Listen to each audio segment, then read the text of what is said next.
Alright, let's do this one last time. Alright, people, let's do this one last time. Alright, people, let's start at the beginning one last time. Okay, let's do this one last time, yeah? For real this time. This is it.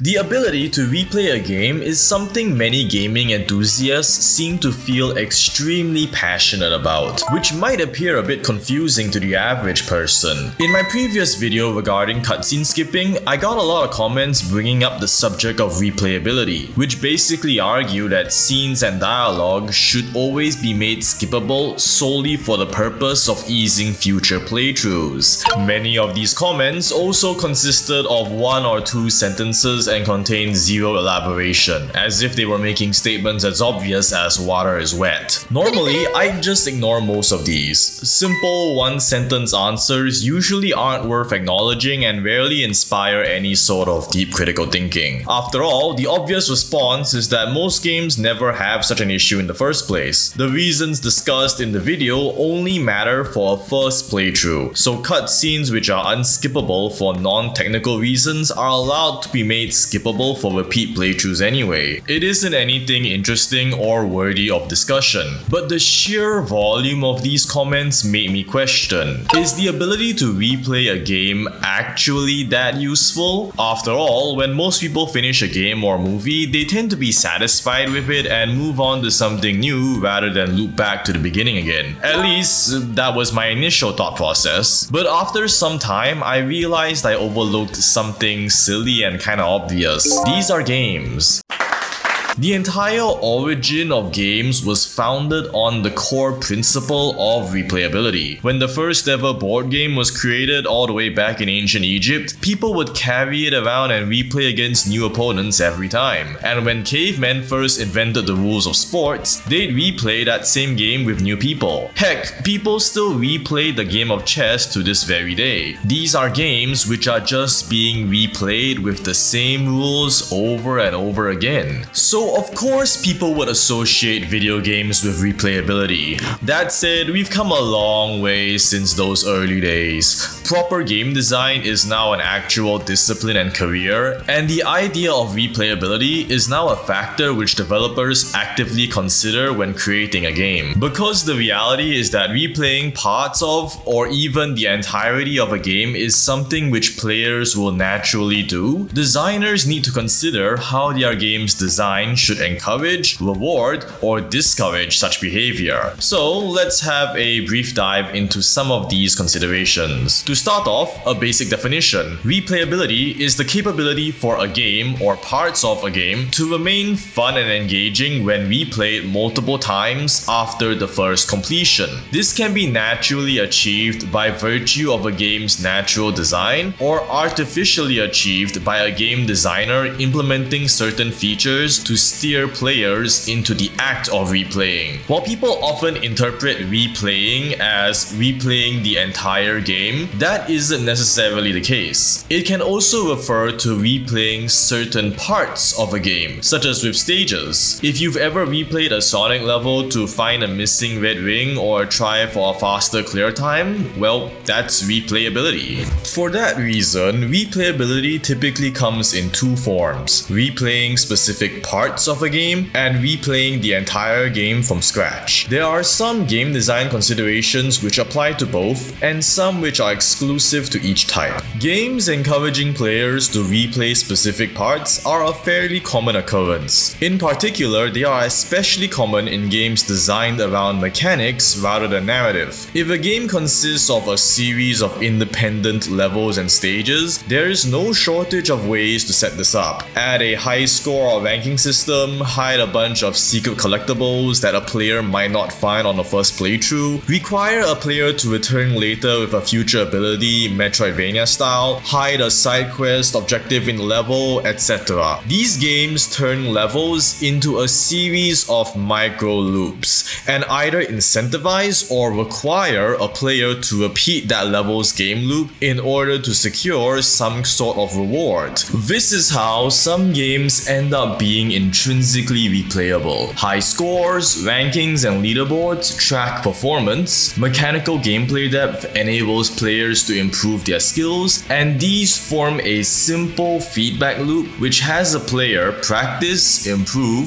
get better scores, and then be motivated to practice again. This implementation is so basic that some developers and players might not even be consciously aware of it. It's just a natural pre-existing necessity resulting from some other, more notable game design goal or feature. If the game is structured around a high score system like Sonic the Hedgehog, replayability is naturally achieved without actively needing to try for it. With that in mind, there are cases where this is a built-in necessity and cases where it is very much not that. Mario 64 forcibly returns the player to the castle overworld every time they get a star, with the sole exception being the stars obtained from collecting 100 coins, which give you the option to stay in the level. The game's level design is built around the assumption of a forced exit, as certain stars require Mario to be trapped in areas with no possible exits except the star. But this also has the side effect of forcing players to replay each level multiple times, which makes some parts of these levels feel like time wasters with little gameplay value. Like, how many times does a player really need to climb the same tall mountain, go through the same hazy maze cave rooms, and get shown the same world on the same magic carpet rainbow ride before that section of the stage stops being fun? I can show you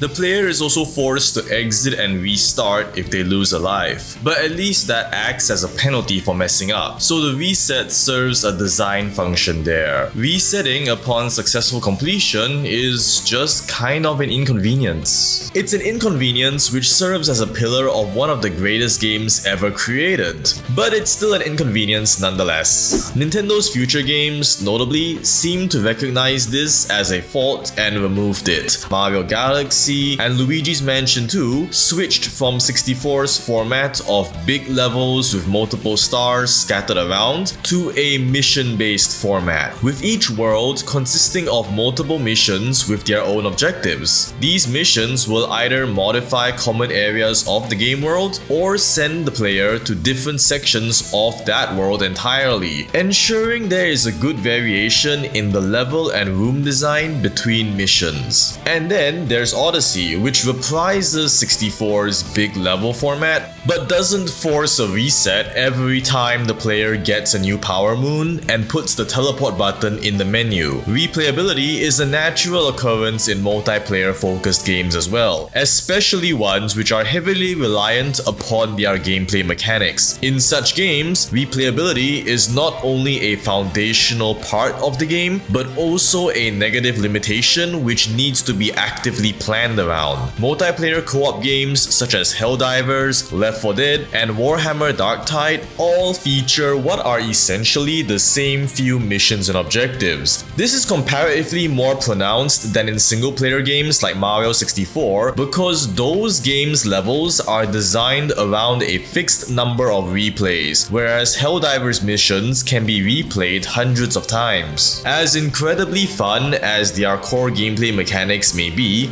after some time, the fun will eventually wear off and players will start becoming bored. Running around and screaming about democracy is incredibly fun at the beginning, but by your 50th mission, the novelty will have worn off and it starts to feel a bit routine. For these games, replayability presents a problem because these games are typically live service products and thus rely very heavily upon maintaining a large player base at all times. To maintain long-term player engagement and interest, a developer will need to actively plan around offsetting the boredom which naturally arises from constantly replaying the same gameplay loop and having nothing else. This is achieved by injecting variance. Within the maps themselves, enemy spawns, resources, and minor objectives can be randomly distributed, helping make the same few maps feel somewhat different each time. Left 4 Dead's AI director is famous famous for spawning zombies differently even when the same stage is replayed, based on when it deems it most effective to maintain tension. Player matchmaking naturally injects a degree of variation, as different players will typically be running different characters, classes, builds, and making different choices, which results in different match experiences. Variation is also why competitive PvP games are naturally more replayable than their PvE co-op counterparts. These games involve larger lobbies consisting of 12, 24, or even 100 people, all playing different characters, classes, and builds, naturally creating huge degrees of player variance without really trying. New content updates also cause the PvP metagame to constantly shift and evolve, and this is all achieved as a natural side effect of how PvP games are structured. Comparatively, PvE multiplayer games need to actively work harder to inject variance by constantly adding customization systems, characters, skills, weapons, and cosmetics. These encourage replayability via experimentation and progression. Experimentation relies upon novelty, creativity, and innovation. By implementing a wide range of weapons and skills to mix and match, game developers will encourage players to try out a wide range of playstyles, and each match goes from just repeating the same thing to being an opportunity to test out a new build you just cooked up. It also improves the variety of players in online matchmaking, as everyone will typically be using different things, whereas progression aims to create long-term goals by spreading out these options across a long span of time. Typically, each run rewards players with some form of special currency or EXP, which is used to unlock the aforementioned weapons. Spreading these options out both creates a tangible reason to continue playing and also helps prevent the player from being overwhelmed by decision paralysis. Drip feeding new weapons to players between matches focuses the player's attention to each new item one at a time, giving each new weapon or skill a moment in the spotlight for a player to try out and digest. This represents a huge undertaking in design, balance, and implementation. Different weapons and skills can't just be minor stat swaps and reskins of each other. They need to function differently and create meaningful opportunity cost and playstyle differences. The player shouldn't be given the choice between shotgun A and shotgun B, which deals less damage but has more ammo. They need to be given a choice as diverse as shotgun A, assault rifle, laser cannon, shotgun B, and sandwich.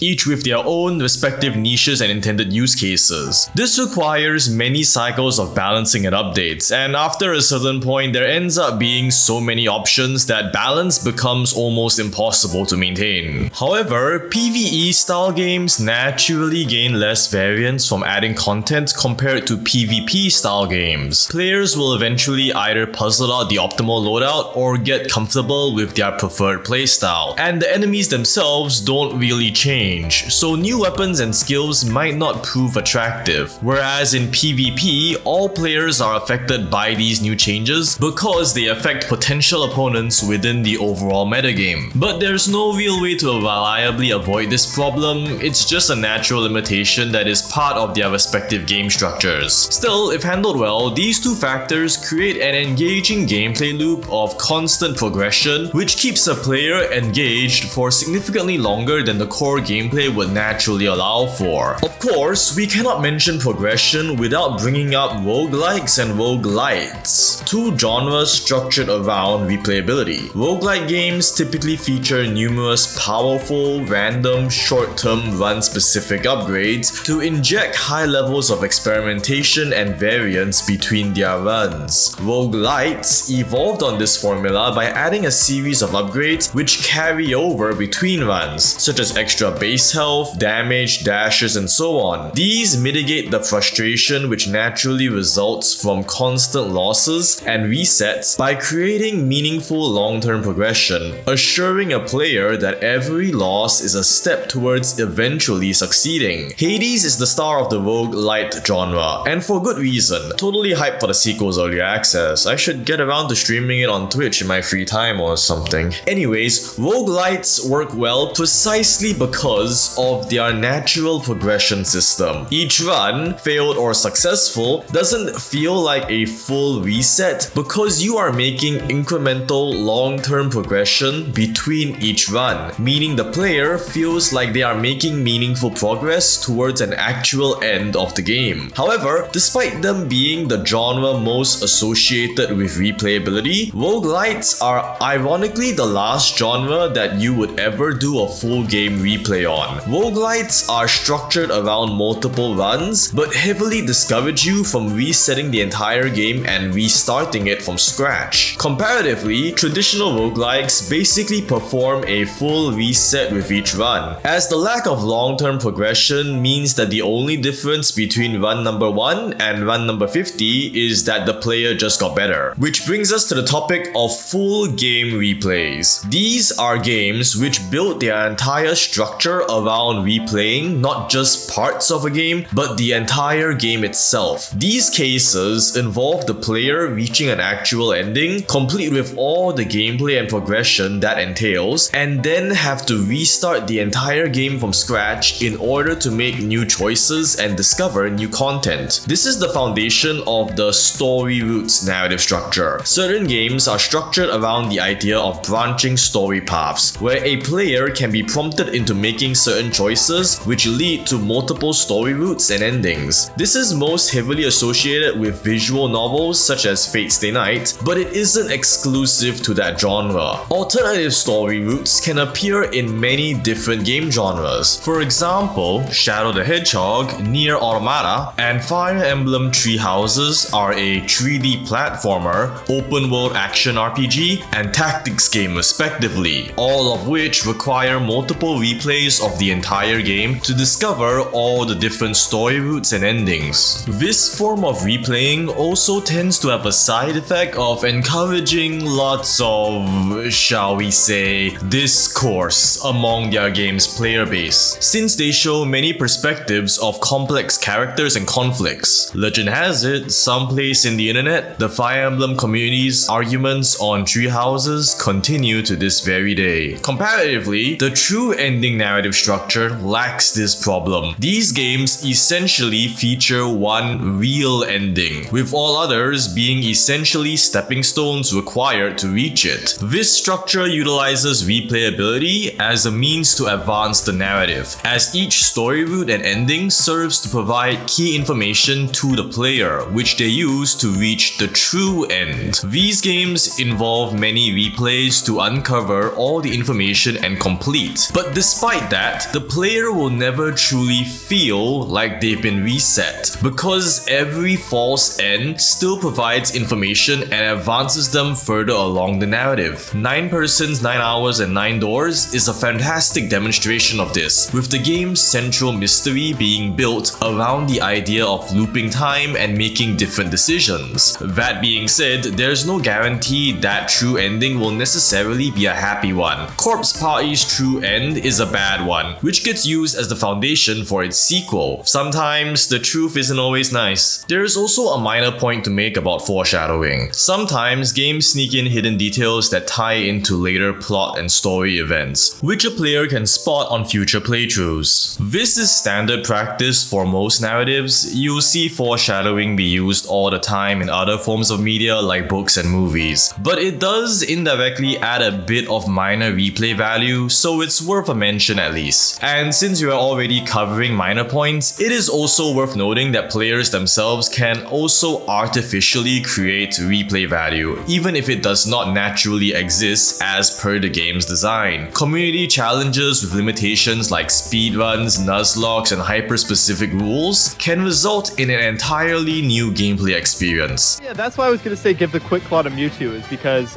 if you could proc Quick Claw and then have the flinch. What did I say, Brayden? What did I say? Fuck! What did I say? I thought that's sturdy! Jesus Christ! And of course, community-made mods are an endless source of novelty and let you warp a game beyond all recognition. Look, I'm not saying you should replay the entire Skyrim intro sequence with voice detection and mods that uncontrollably spawn dragons and cheese, but if you do, well, that's certainly one way to create replayability. We should say dragon. Wait, spawning dragons. I said drag in! No! I was so clear! I was so clear! I was very, very explicit! Ah! Okay, maybe the intro's still fine. Human creativity is truly a sight to behold.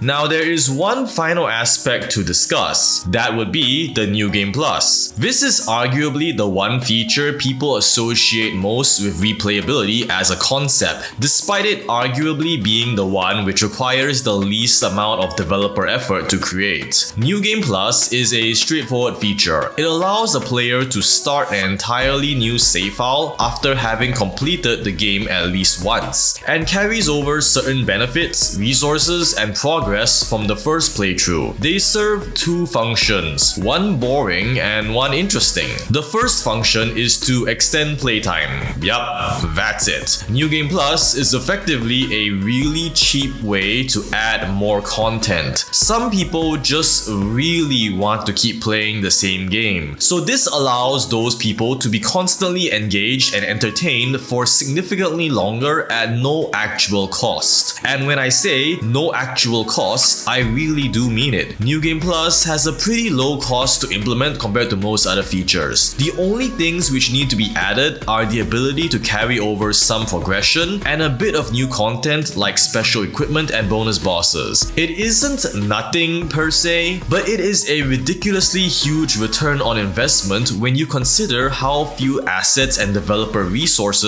are needed and how many potential extra hours of content it can provide. Development-wise, New Game Plus can potentially double a game's total runtime while costing minimal resources to implement. The second, more interesting function is to grant a player freedom to re-explore. For games designed around resource management limitations such as time and money, New Game Plus is used to relax those restrictions and let players mess around for fun. Persona games allow you to carry over your social stats, personnel compendium, and skill cards, equipment, and money, and the social link bonus abilities. But the game's enemies are unchanged except for the addition of a few bonus bosses, essentially granting the player freedom to pick any dialogue option they want with no penalty and still clear enemies and dungeons easily. Dead Rising carries over your level, blueprints, and collectibles, granting the player freedom to continue crafting weapons, killing zombies, and exploring the game world with fewer concerns about the timer. And for games designed around multiple branching story routes, New Game Plus allows players to steamroll the game's difficulty so they can access the alternative route story more easily, such as the case with Fire Emblem Three Houses, which retain academy upgrades that help you clear the tactics gameplay segments more easily. Games such as Soul Nomad and the World Eater and the Disgaea series even balance their alternate paths around New Game Plus, as they contain high-level enemies which a player is unlikely to beat on their first playthroughs. But despite its straightforwardness, New Game Plus can still be implemented pretty badly. This can happen if the New Game Plus is used as the baseline for the overall game instead of being an additional bonus, invalidating the standard playthrough entirely. Instead of base game and New Game Plus, it ends up being base game and base game minus. The Borderlands series features 3 difficulty modes: Normal, True Vault Hunter, and Ultimate Vault Hunter. Looks like a standard difficulty setting at first glance, right? It isn't. These are New Game Plus modes. Normal is a standard playthrough, True Vault Hunter is a New Game Plus, and Ultimate Vault Hunter is a special New Game Plus which was added as DLC. They all feature a different maximum level cap for the player, being 30, 50, and 61 respectively. And in order to unlock each of them, a player needs to have completed the game's main campaign and reached that mode's respective level cap. Upon starting the mode for the first time, every quest in the game is reset and the player restarts the main story again. If you've never played Borderlands before, you might be puzzled. These seem like standard New Game Plus playthroughs, right? The problem with Borderlands is that True Vault Hunter is intended to be the real game, not normal. In fact, fact, it's even advertised as such. This is a very odd case where the game's overall design and balance center heavily around the New Game Plus as its foundation. In this game, skills are directly tied to levels, with each level giving a skill point. Additionally, the levels and stats of all enemies and guns scale directly to match the player's level. In a normal playthrough, the game is heavily restrictive and not fun at all. Every enemy and gun is pretty weak, and the player has few skills and cannot do anything interesting except shoot. Growing from level 1 to 30 gives you nothing for most of the game. You only get your first skill point at level 5, and it costs 25 points to finish a skill tree, meaning you only complete it at the very end of a normal playthrough. Whereas True Vault Hunter is disproportionately fun. The difference between the modes is night and day. Growing from 30 to 50 is an extremely comfortable curve, where a player is given a sufficient pool of points to experiment with various builds and mix and match combinations of the different skill trees. The game's balance also feels perfectly tuned to True Vault Hunter. In True Vault Hunter, every character has enough skill points to actually make their intended playstyles function properly, and all characters feel comparably equal in value to each other. Here's Borderlands 2 as an example. In a normal playthrough, Zero's stealth, Krieg's HP, and Gage's accuracy berserker playstyles are kinda useless because they depend heavily on later skills to function properly, whereas Axton's support turret is used more for directly killing stuff instead of supporting because every enemy is so generally weak. But in True Vault Hunter, everyone has sufficient skill points to actually fulfill their respective design roles. Enemies are tanky enough that Zero's assassin-focused playstyle has value. Krieg and Gage can gather enough missing parts from their skill trees to make their berserker playstyles work, and Axton's turrets gain support skills that let them strike a good balance between offense and support. True Vault Hunter is the difficulty point where Borderlands as a series truly shines, and is extremely fun to play with a group of friends. However, this just means the normal playthrough is a glorified 30-hour tutorial. It contributes no meaningful gameplay value and just artificially extends total playtime. In fact, normal mode is so pointless that community mods and editors are exclusively used just to skip normal mode and start directly from True Vault Hunter. People find more gameplay value in resetting raid bosses than putting up with this. By setting True Vault Hunter as the focal point of the game's balancing, the normal playthrough becomes completely invalidated. I'll give Ultimate Vault Hunter a pass though. It was added years later as DLC content and was explicitly designed to be an unfairly hard bonus mode where all balance is tossed out the window. The initial game was not designed around its existence because it didn't exist during early development. It well and truly is a plus. So yeah, just as with any other feature, simply adding in replayability and New Game Plus alone does not inherently make for a better game. It still needs to be designed appropriately. With all these details now thoroughly examined, we now address the elephant in the room. How important are the qualities of replayability and New Game Plus actually? In my opinion, I'd say it depends on the game and its structure. For some games, ensuring that certain sections have replayable gameplay loops is an integral part about what makes them fun and engaging. For other games, their entire narrative and gameplay structures are based around the entire premise of replayability and variation. Whereas for others, it's a pointless non-factor. Games with fully linear structures pretty much have zero replayability, but don't need any. Mystery stories like Ace Attorney and Ghost Trick are pointless to replay because the player already knows how the mystery took place, and they have zero variation at all. No matter how many times you replay the game, the story will never change. And certain live service games actively discourage replaying and resetting entirely. As for New Game Plus, well, that's a luxury more than anything. On one hand, many people would be content with one good playthrough and move on afterwards, so this only really benefits a small portion of hardcore players. On the other hand, these are typically cheap to implement anyway, so I guess why not? Truthfully, I was pretty surprised to see this be such a popular requested topic among viewers. Guess it really goes to show how, despite it being unimportant at first glance, replayability really does matter a lot to many people. At the end of the day, replayability absolutely isn't as dead as people like to exaggerate it to be, but it also isn't exactly as important as people love to emphasize it is either. Speaking as a designer, replayability is undoubtedly an important factor to consider when designing a game. But exactly how important it is depends on larger scale design decisions, and unless your whole game relies on replaying it to function, it is rarely a high priority design consideration. Speaking as a player though, replayability isn't something I personally care about. I've always been a one and done sort of guy when it comes to games, but I totally understand why some people feel so strongly about it. Sometimes a game or movie is so good you can't help but want to re-experience it again. We've all been there before. Is replayability important to you though? I'm sure you can recall at least one or two games which you just loved to replay over and over again. How about sharing that experience with me and everyone else in the comments for a nostalgic trip down memory lane? I'm sure somebody else can relate to that experience.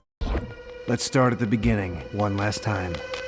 You're pointing at me right now as you say that. You're Look pointing. at you. I'm Look just at your pointing at finger. your pointing, Look at your which is finger right different now. than What is it normal doing? pointing. You are pointing. You at haven't me. seen You're pointing accusing until I me get of through with you, pointing and then while you'll you're know.